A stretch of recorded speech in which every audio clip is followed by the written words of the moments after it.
Yeah, the candidates. Test number 1 will be starting. Test number 2, you can pick the lecture sheet over there. Go and select the slip. You can prepare for the 3 minutes over there till the time he finishes it. You can start. The World Obesity Federation of 2023 issued a report where they have stated that more than 400 million people or 4 billion people will be suffering from obesity in the next 12 years. And the major problem of obesity is in the growing children of between the age of 10 to 18 years, and the reason is lack of physical activity. Jai Hind everyone, today's my topic for lecture is obesity. Obesity is a disease where generally a person is having excessive body fats in his body. It is because of the lack of physical exercises in his daily routine or unhealthy diet, or a person calorie intake must be greater than what he actually burns calorie. The causes of obesity could be the family inheritance, where all the family members could be having obesity because they are having a slow metabolism process which consume less energy, and the extra energy stored in a body is stored in a form of fat. And the another reason could be the lack of sleep and stress, where person like having a lack of sleep could be suffered from obesity. And the another reason could be the unhealthy lifestyle, where person is having junk foods regularly or not having regular physical activity could be one of the reason of obesity. Like, what are the symptoms of obesity? And in obesity, a person is having very excessive fat in the areas of like thighs region, breast region, face region, thyroid gland region. And this obesity could lead to like several diseases, like heart diseases, where a person could be might affect with strokes and high blood pressure, type 2 diabetes are some of the severe diseases which is caused because of the obesity.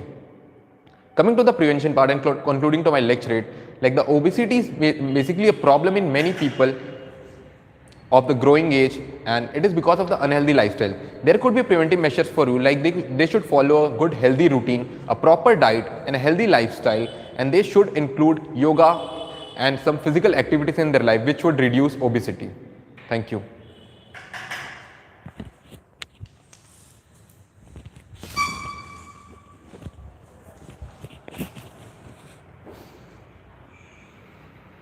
Gentlemen, when we hear the name of missile, directly it comes to the mind the name of ex-President Abdul Kalam sir.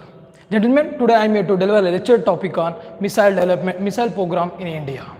That we have been seen in the tensions of 1983, that where the world have been divided into the two halves, and where India has an hostile countries like India, Pakistan and China. That where India needs indigenous development and missiles to tackle the hostile countries. That where our ex-president Abdul Kalam sir have been came up with an idea that to develop an organization of DRDO, and it have been collaborated the integrated guided missile development program. That where he have been took the part of directorate, and he have motivated other companies and organizations to be in the part of there. And under the development, we have been created 5 missiles, that where Agni is the most prominent missile, where it have been enacted, and for its huge prominence, it have been came out. And we are also having a Trishul missile. It is a surface to air, that where in case of any emergency of air defense, we will be using those type of missile. And also we have Akash missile, which is surface to air, surface to surface. And also we have a Pudri missile, which is the foremost and prominent missile that have been formed, that have been manufactured in the integrated missile program. That, and also ongoing importance of the Indian Ocean. India has been also came up with the ballistic missiles in the naval version, that where it have been enacted K4 and K5 missiles, which have been given a huge impact and also made a deterrence to the countries like China and Pakistan. And also recently we have been seeing the BrahMos missile that were made with the collaboration with the Russia. That also we are having a 50% stake, and over there we are reaching to an remarkable performance. And also recently we have been seeing the Philippines and also Vietnam have been showed more interest in purchasing it. We are also exporting those missiles to the countries to fulfill our needs in case of emergency, to import any other needs. And gentlemen, I would like to conclude the topic by telling that missiles indigenously developed in India are so prominent, and we have been seeing the hostile nature of the China and aggressive policy of China and Pakistan. So we need this type of indigenous development missiles so that we can tackle and we will be fulfilling with our missiles in case of war. Thank you.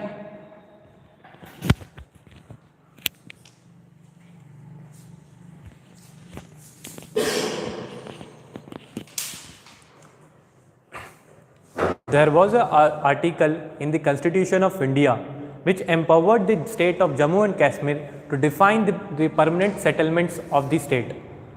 Good morning, gentlemen. Today's my lecture topic is Article 35A. Article 35A empowers the state of Jammu and Kashmir to define its permanent settlement and empowers the state of Jammu and Kashmir to define the facilities to its permanent settlements. It includes the opportunity for employment in the government office, in any of the government office, and to avail the healthcare facilities, also to buy the lands. People living in other parts of the India cannot go to the Jammu and Kashmir and buy the lands. So this is a contradictory to the fundamental rights which is provided to every citizens in India. So there are articles in the fundamental rights like Article 14, which is right to equality. It has been violated. Article 61(1), which states that employability of there will be equality in employability for every individual in India, and Article 19(1)(e), which state that which is also violated. So what are the drawbacks of Article 35A? The major drawback is that under the cover of Article 35A, many armed officials commit crimes like rape, extortion and killings, and they save themselves using this Article 35A. The second drawback is that though it was introduced in 1958, but it was first introduced by the Britishers during the Britishers colonial era, when they used this as to suppress the Quit India movement. Now let's moving to the conclusion point. I would like to draw the attention that the use of the application of ASPA is to control the insurgency in the areas like northeast region. It has been effective in the place like Jammu and Kashmir, also in Punjab. So I will say now the Indian government is working towards the North Indian state for their development, and many of the insurgents are losing their weapons, dropping their weapons. So I would like to say that at last it should be used as an effective tool only when it is required. Thank you.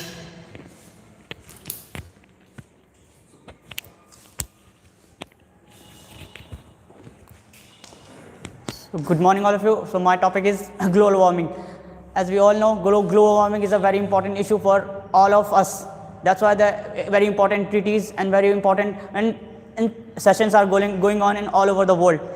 So as we all know, UN President Antonio Guterres has said that we have entered the phase of global boiling, not in global warming, because it's very hard to handle it now, because global warming is an issue in which many climate change is happening. Somewhere it's a high kind of rainfall is happening. Somewhere in Europe is a high heat wave is going on, and in somewhere it's a heavy flood is coming. So it's all happening because of global warming only. Global warming, one of the scientists report, according to the global warming and human activity, due to the human activity, CFC gas is increased so much that because of it's the temperature of Earth is increasing so much.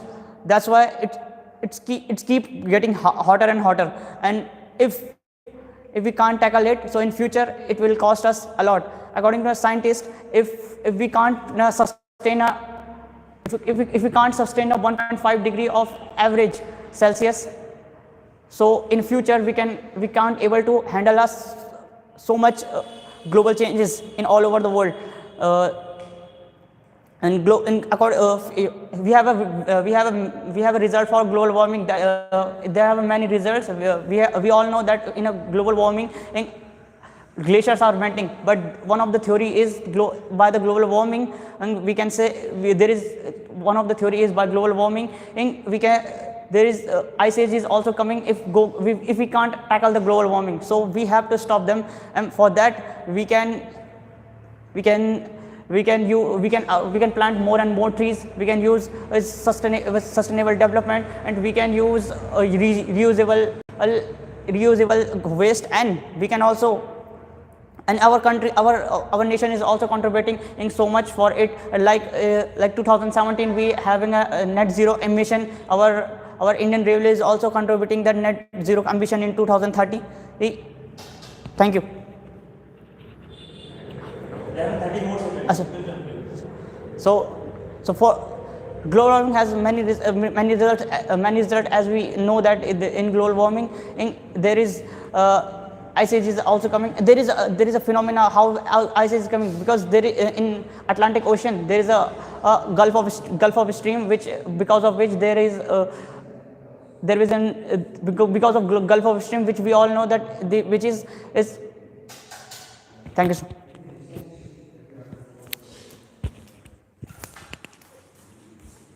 As they say, the bigger the better. Will that hold true for India in terms of Fix it.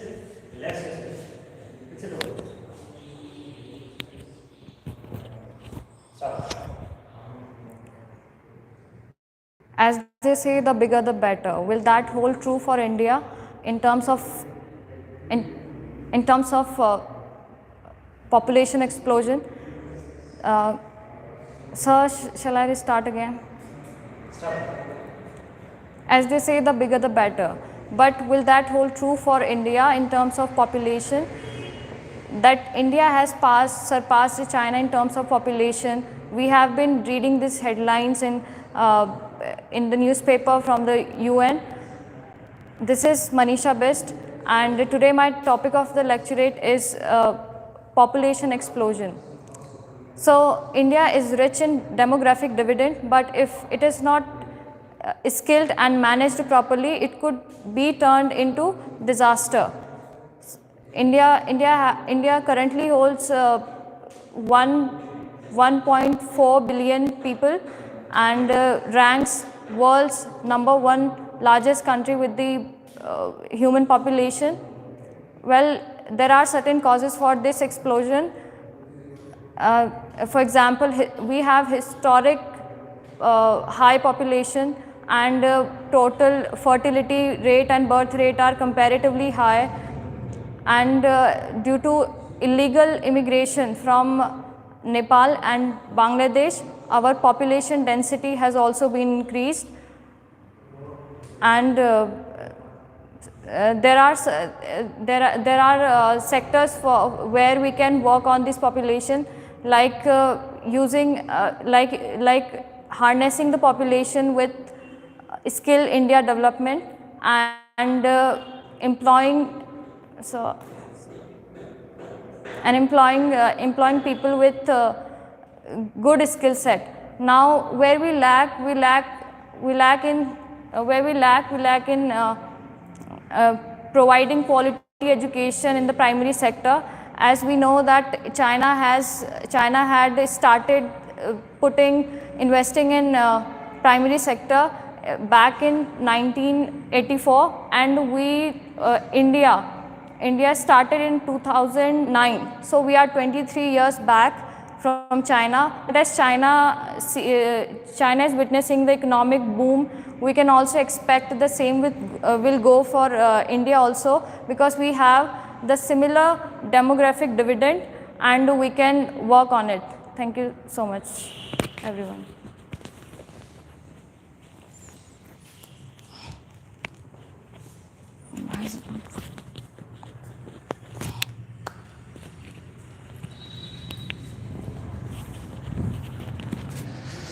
A recent study happened in which a medical journal Lancet says India is just behind USA and China.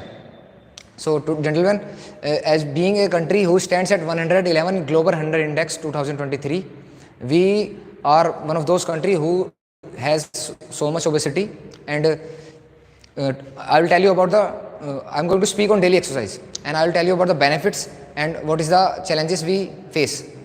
Now, daily exercise is basically an physical activity which we do on repeated basis, and if you do the daily exercise daily, what you can do is that it will increase your blood flow in your body, and it will also increase your mental strength. Now I'm going to speak what are the benefits of daily exercise. The first and foremost benefits of is that it will increase your energy levels.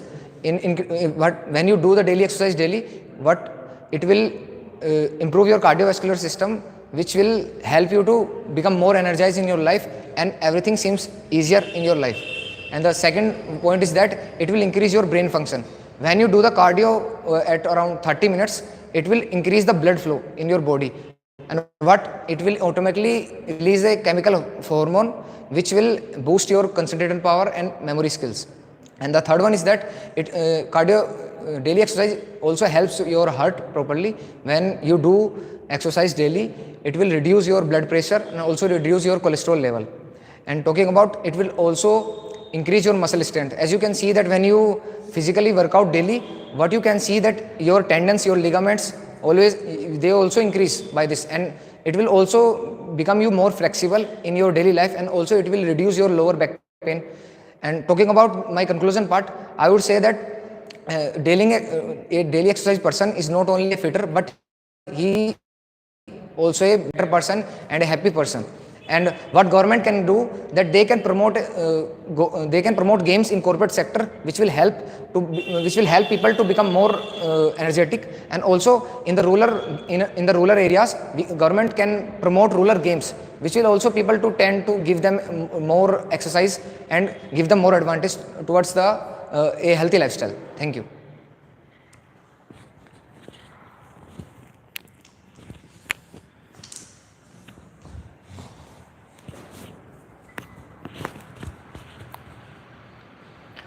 Hello friends, there are many cricketers in the world who have achieved a lot in their career and also have set up various milestones. But my favorite cricketer is the heart of most of the generation, and also aspiration for the upcoming cricketers and several other people.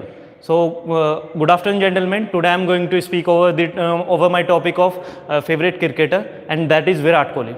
He was born in Delhi on 5 November 1988. In the age of 30, when he was 3 years old, his father gave him bat to play, because his father also admired to become the cricketer, and he believed in Virat Kohli.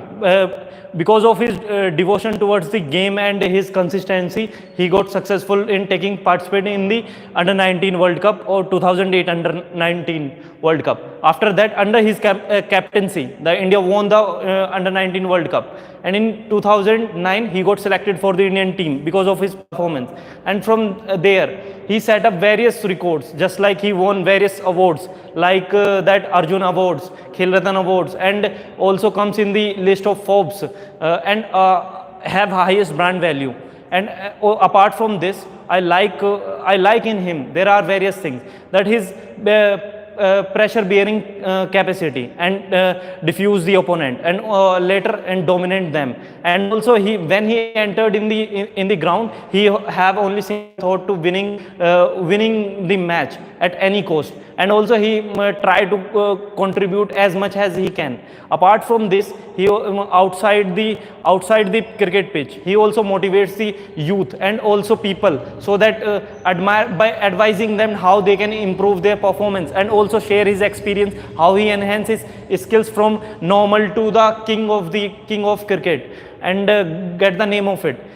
This is because he also have so much experiences, and that thing make people admire and people learn from it, because of him, that he also a fitness athlete, and he also aspire other teammates by showing them that he is a capability, that admiring them for working on fitness. And because of him, now currently the Indian cricket team is the one of the fittest team, and also the one of the most dominant team in the current cricket world. And also this time we are going to become the World Cup champion. Thank you. Sir, I have completed.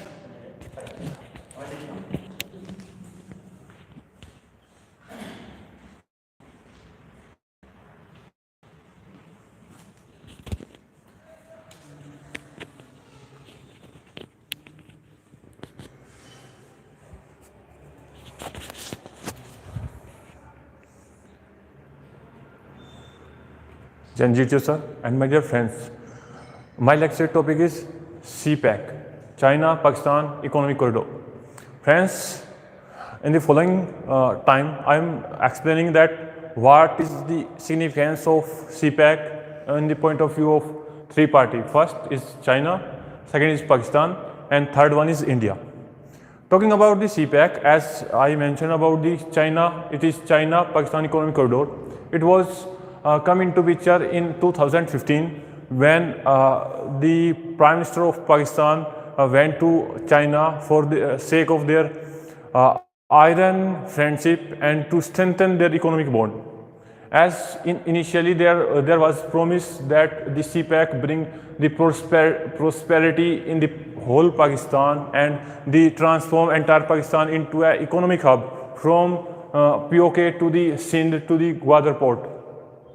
And why the China involved in it? Because China has a huge trade dependency on Strait of Malacca, and due to which due to presence of Indian Navy and Indian Defence Forces in the Andaman Nicobar and much access to the Andaman Sea, there is a psychological pressure over People Liberation Army of China, and due to which China always explore much option to trade with the Arabian Sea, and it provide access to the Central Asian country to the China. And talking about the perspective of the Pakistan, it is give the 2.35 million jobs to the Pakistan as the statement of Pakistani media. But by the passing of time, we get to know that this completely not filled all the promise that they made with the CPEC, because it is a very opaque, and the term and condition at which the loan and the grant provided by the China to Pakistan is not in the public domain. Even their head of their state bank don't know how to operate and what they have term in that. Talking about the perspective of India, it is directly violation of integrity and sovereignty of India, because the route passed through the POK. That is the integral part of India. And in last, for Indian, being an Indian, we have to be think that this project only fulfill the subject and interest of China only, and Pakistan is slowly becoming a vassal state of China.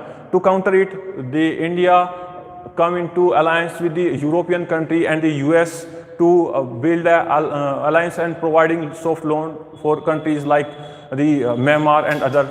And that's from my side. Jai Hind.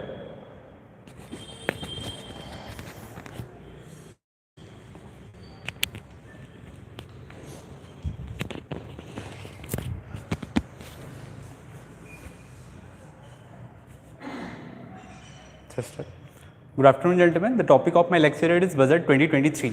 So many times a question like this, that what the government is doing with our money, why India is still poor, what are the government schemes, these questions arises in our minds many a times. But the answer of all these questions is the budget. Budget is the annual financial statement represented by the finance ministry, and it is mentioned in the article 112 of our constitution. So as the budget is the annual finance statement, so on that particular thing, on that particular time, the finance ministry comes ahead and it tells about all the schemes, all the working condition, all the things they are going to do. So if you talk about the making of the budget, it is not one day process. It starts in the August month. From the August month, what finance ministry do? It circulate a message to all the ministry and ask them how much money they will need for the next upcoming year. All the ministry calculate their expenditure from the February to the August, and for the next upcoming, from the August to the next February also, and they will all send it to the finance ministry. Then what finance ministry will do, it will also calculate one more data about the what percentage of the GDP growth is going to be remain of the India in the next upcoming year. So they will calculate both of the data and present a budget. So if we talk about the right now 2022 and 23 budget, it was mostly based on, if you talk about the highlights, it will be mostly based on the Amrit Kal. The Amrit Kal is a period of 25 years till 2047, where India will celebrate its 100th year of independence. And another one more priority on this, that government is mainly focusing on 7 priorities normally known as Saptarishi, and this Saptarishi will guide the government through this Amrit Kal period. So let's talk about the first economic indicators. India's growth is about to be remaining about 22 and 23 is about to be remaining 7.0%. It will be most in all the economies where all the economies are struggling during the COVID-19 pandemic and Ukraine-Russia war. And the another thing is India is about to expend 45 lakh crore rupees from which the other things will happen.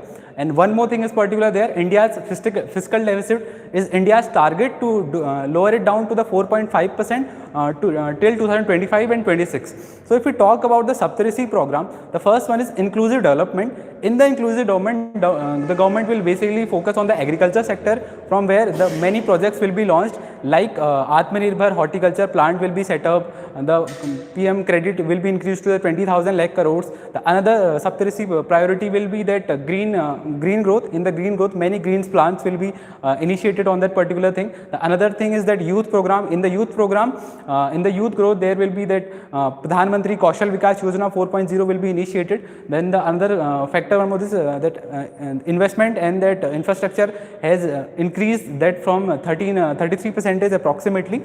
And if we talk about the distribution, 10 lakh crore will go to the loan sector, 5.74 lakh crore will be go to the defense sector, 2.74 lakh crore will be go to that railway and the transport, 2.4 lakh crores will be go to that our particular railway section, and that education ministry has increased their budget by 3%. Thanks a lot.